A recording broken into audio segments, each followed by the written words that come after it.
Hi, and thank you for tuning in to Noir Histoire. I'm Natasha, and in this episode, I'll be discussing Things That Make White People Uncomfortable. Things That Make White People Uncomfortable is a memoir by NFL defensive end Michael Bennett. As expected, Bennett discusses his early life along with the pros and cons of playing collegiate and professional football, but less expected is Bennett's frank discussion of topics related to race, violence against women, sexism, mental health, identity, and male vulnerability. When I first picked up the book, I didn't know exactly what I should expect. Beginning with the foreword, I was a little apprehensive because I thought the book might end up being entirely about the author. Excluding maybe cruiserweight and heavyweight boxing at present, every other Olympics, football for maybe 1 year, and basketball when I was a kid, I don't have the patience to follow sports. I wasn't relishing the idea of reading a book about the exploits of some random athlete.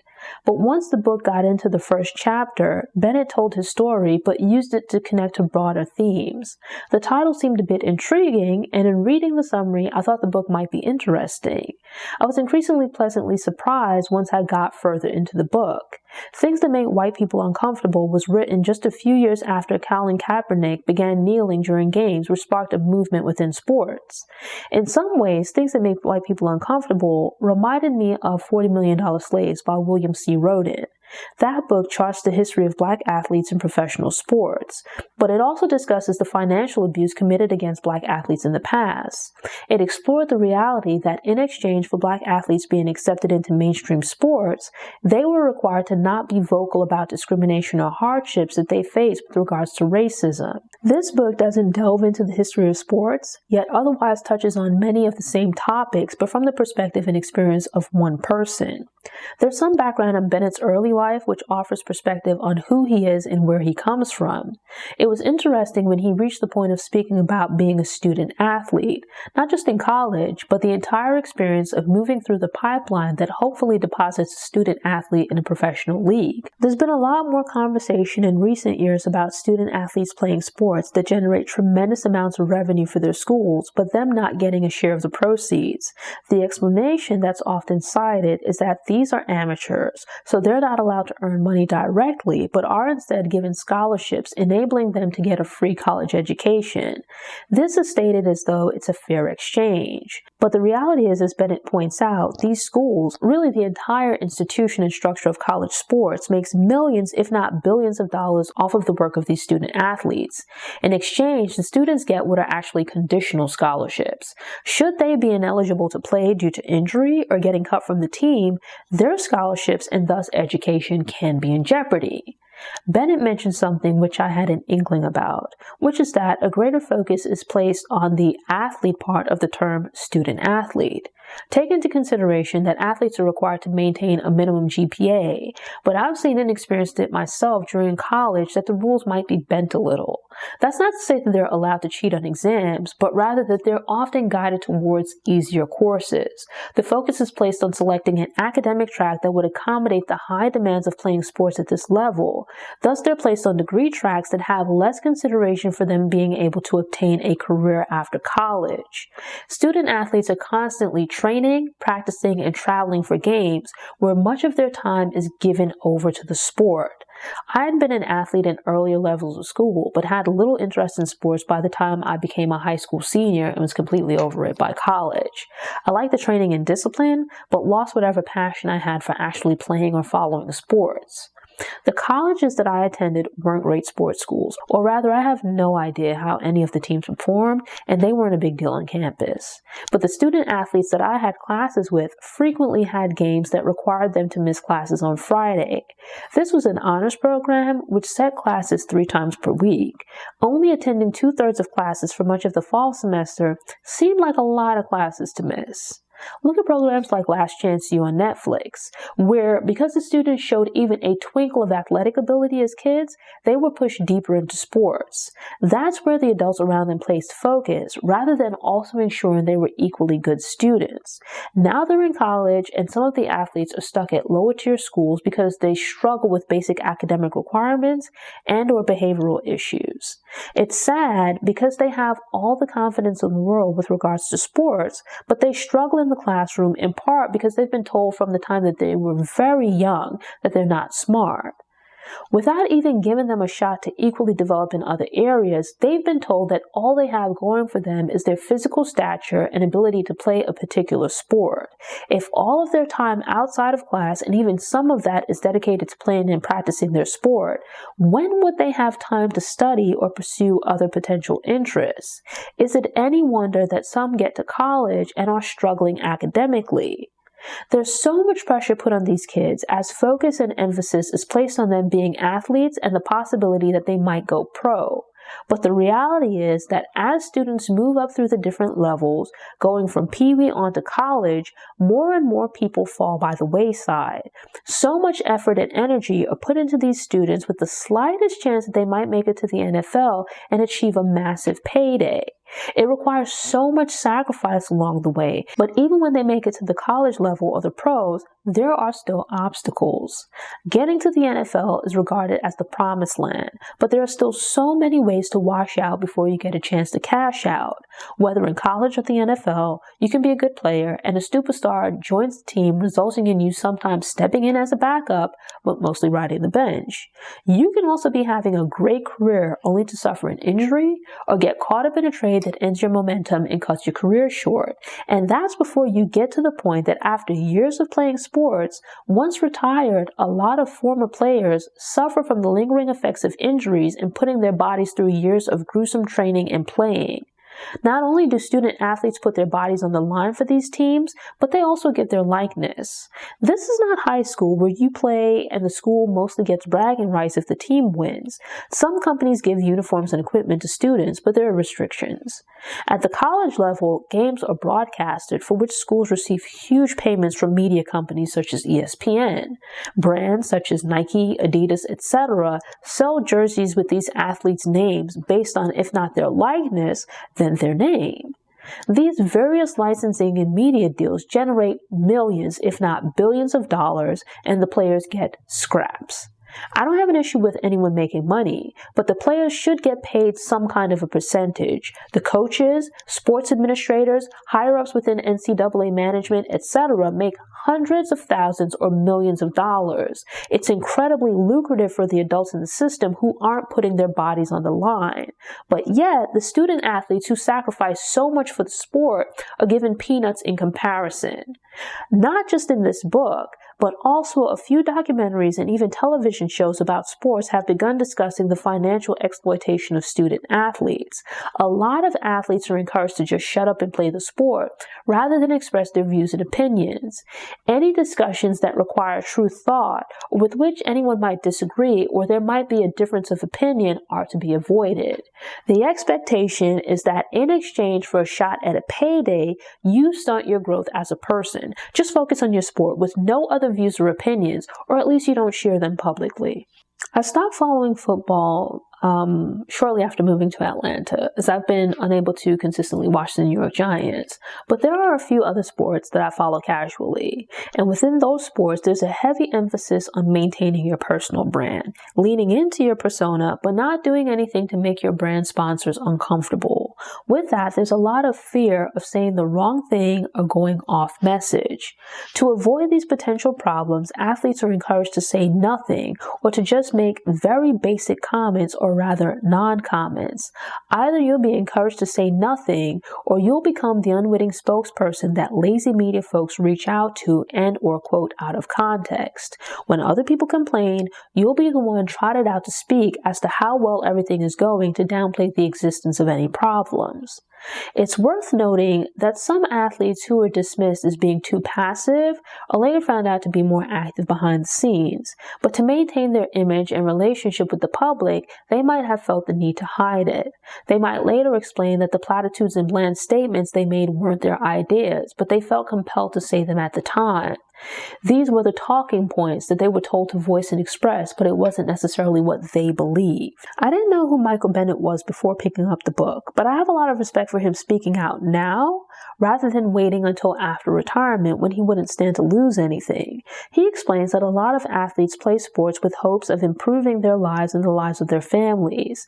This creates discomfort with saying or doing anything that might upset fans, brand sponsors, team management, or owners. I also appreciated him speaking about pain and injuries, but not just with regards to the physical damage incurred by athletes. Sure, in recent years there have been more discussion about concussions and similar injuries, but less widely discussed is the psychological impact of playing sports.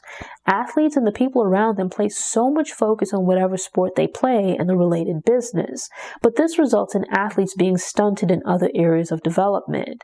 When many retire, get injured, or are on a losing streak, they fall into depression because the sport has become such a part of their identity. It's such a major part of their life that they don't know who they are or what to do with themselves when the sport goes away. It's not often that men, especially black men, speak openly, let alone publicly, about their fears and insecurities. Though in recent years, it seems more men, and not just in sport, are beginning to speak more openly about these topics. That's a good thing, and a major plus that more people of both genders are speaking about mental health. Bennett gives some perspective on collegiate sports, explaining that as young athletes move through the system, it tries to strip away their individuality, humanity, and any independent thought. This makes the players easier to control. Until recently, the media seems to rarely ask athletes about, and they didn't offer comments on social issues. It's refreshing to have an athlete not just speak about various social justice issues and initiatives, but to do so knowledgeably. Athletes are often portrayed as being obsessed with whatever sport they play, along with money, cars, clothes, jewelry, and having a whole bunch of women.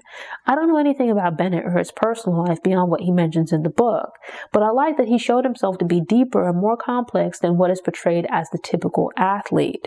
That includes being married to his high school sweetheart, having 3 daughters, and his relationship with his brother and extended family. He appears to be the antithesis of the athletes described in $40 Million Slaves. With black athletes and celebrities, you find that once they reach a certain level of success, many are less open to discussing social issues. Their financial success grants them access to a different experience and thus perspective in comparison to regular black people. And when asked, some feel that these are topics or these are issues that don't apply to them anymore or don't affect them anymore. That is, unless something specific happens to them where they're blatantly discriminated against or find themselves in problems and in need of support in the court of public opinion. Often, you just get sound bites from the NFL and other sports leagues during their themed months. That's not to say that you don't have athletes who are involved with community service and social justice initiatives, but rather that's not what's promoted on the same scale as vapid lifestyles, and the commentary offered tends to be uninformed and or contrived. Bennett was fair and balanced in providing commentary and voicing his opinions, but didn't hesitate to point out both pros and cons of being an athlete. There are advantages to being an athlete in the NFL, but also drawbacks, some specific to black players. He also comments on the lack of black professionals in the front office and a lack of black team owners in football, but this is also an issue in other sports. Within the last few years, police harassment and brutality have become hot topics and are now more widely discussed. Actual action and changes have been a different matter. Not only does Bennett discuss these topics, but also sexism and violence against women. Sometimes when people are new to topics or subjects, they can be a little overcrunk and develop a holier-than-thou attitude. Bennett takes the time to explain that some of these topics are new to him, and he didn't necessarily hold the same views in the past. It might be that he wasn't as concerned or aware of some of these topics, but took the time to research what he didn't know. Not many people are willing to admit when they don't know something. Instead, they fake the funk and double down on being wrong and strong to position themselves as an authority on the subject, despite knowing little to nothing about the topic. It's more important for them to appear knowledgeable than to seek knowledge. It's different to have someone openly and honestly share their progress, development, and growth over the years. I haven't read a lot of athlete biographies, but this, along with Mike Tyson's Undisputed Truth and $40 Million Slaves, would be a good literary starter kit for aspiring professional athletes. Reading these books and asking yourself questions would aid in your development. You're not going to agree with everything the author says, but reading books that challenge your ideologies pushes you to consider other ideas and perspectives, which will allow you to grow as a person. They say that you can learn a lot from mistakes, but you won't live long enough to make them all, so it's more efficient to also learn from the mistakes of others. When a person has already been where you're trying to go and made mistakes along the way, you might not have the same experience, but they're better equipped to relate and offer you guidance. Reading about Bennett's experience going from a mixed community to attending a predominantly white college with an environment very different from what he came from was a culture shock, as was adjusting to coaches and team management who expected him to conform to their way of life. Student athletes, really college students in general, from similar backgrounds could relate to his story. There are a lot of athletes and entertainers who say that they're not role models, and that's fair. Why should they feel obligated to stand in for parents or family members in a child or teen's day-to-day life? But the reality is that mainstream culture in America worships athletes, entertainers, and other celebrities. Why not use that influence to promote a positive lifestyle? That's not to say that you have to be a paragon of virtue or can never make a mistake, because we're all human. The flip side is that quite often you have these young men and women who come of age in a sort of bubble because they play sports. And because so much focus has been placed on their development as athletes, there's less attention paid to who they are as people. Whether they make it to a collegiate sport or the pros, because they're so underdeveloped in other areas, there's a lack of maturity. We see this with regards to their handling of money, relationships, etc. They think they're prepared to be professional athletes, and they might be, but many are woefully unprepared to manage their money or their lives. In a sense, the book's title, Things That Make White People Uncomfortable, is a bit of a misnomer. The title was probably selected in part because it's at least in part about race, which is a subject that some or maybe many white people are uncomfortable discussing. It's a topic that many people shy away from discussing. But then it points out the importance of recognizing intersectionality, so not just race, but also gender and income level, and how all three of those things, in addition to the smaller subgroups, are used to discriminate and why all of them need to be addressed. If we're being honest, some of these topics are uncomfortable for people in general, not just white people. Sure, you might have some white people that are uncomfortable with discussions of race, but you have some men, and women too, regardless of their race, who hold and or promote sexist beliefs. Because the book isn't just focused on race, but rather also touches on gender, income, etc., uncomfortable might not be the best phrase to describe what to expect. Bennett is more accurately discussing challenges and the need to get out of your comfort zone. None of those subjects are pleasurable, though they might not necessarily make you uncomfortable or uneasy. People don't feel joy discussing or trying to address them either. They're difficult challenges and problems that, quite honestly, some people don't care about if they're not affected by or actually benefit from them. At the same time, there are issues that are hairy problems and are difficult or would require effort to address and overcome. These are not easy topics to discuss or to find solutions for, but by making yourself uncomfortable, by challenging yourself in your beliefs, asking questions, and exploring other perspectives, you can learn and grow as a person. Yet and still, I don't have a problem with the title, as it's a little bit provocative, but that might be to grab the attention of potential readers. When you get into the book, it's about so much more. Just based on Bennett's commentary with regards to race, student athletes, professional sports, and police brutality, there's certainly a lot to discuss and unpack. In recent years, pressure from social media and elsewhere sometimes makes brands, celebrities, and athletes feel pressure to comment on issues. And because of differences of opinion, public figures don't typically want to rock the boat, so they end up making milquetoast comments and statements. I didn't agree with all of his views, but respected that he addressed these topics when a lot of other professional athletes, professionals in general actually, would shy away from voicing their opinions or speaking out on possibly controversial topics. So often with men, especially athletes, and something that he touches on, vulnerability is seen as being unmasculine. I like that he pushes against those stereotypes and expresses appreciation for his vulnerability, as well as his willingness to open up and discuss his feelings, problems, and shortcomings. It's cool to learn about where he's come from and the places he wants to go as a person. Opening yourself up to growth by being able to recognize and address your shortcomings puts you in the position of being better able to address them. Consider Muhammad Ali, Colin Kaepernick, or other individuals who have spoken out on social issues and found themselves ostracized. Bennett kicks around some ideas for improving things and proposes creating a group where athletes would join together to support each other and speak out about social injustices. A coalition where athletes harness their strength in numbers would make it difficult for the sports establishment to isolate individuals and box them out. It's a good idea worth exploring, but design and strategic action by committee comes with a share of problems. Not to mention that during the civil rights movement, many groups and organizations were dismantled despite their numbers. Though to be fair, that was largely due to government rather than business operations. Things That Make White People Uncomfortable is incredibly short and goes by unbelievably fast. I completed the audiobook in about a day.